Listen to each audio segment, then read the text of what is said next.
जिथे जिथे शक्य आहे तिथे महायुती म्हणून लढणार असं फडणवीसांनी म्हटले। जिथे सर्वांची ताकद आहे तिथे मैत्रीपूर्ण लढती होतील असं फडणवीसांनी म्हटलं आहे।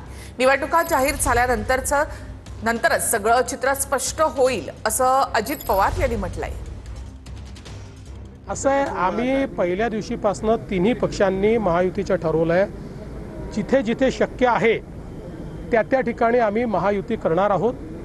जिथे आम्ही कॉम्पिटिंग पक्ष आहोत, आमचे तुल्यबळ पक्ष आहेत, त्या ठिकाणी आम्ही मैत्रीपूर्ण लढत करू। त्यामुळे आम्ही समजा युती केली तर युतीचे 100।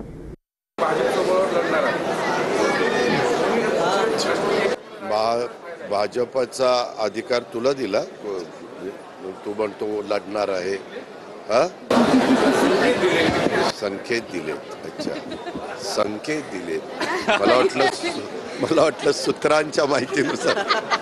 नाही, एकदा निवडणुका जाहीर होऊन उमेदवारी अर्ज भरून विड्रॉलची मुदत संपल्यानंतरच आपल्याला संपूर्ण महाराष्ट्रामध्ये सगळ्या स्थानिक स्वराज्य संस्थांच्या बद्दलचं चित्र स्पष्ट होईल।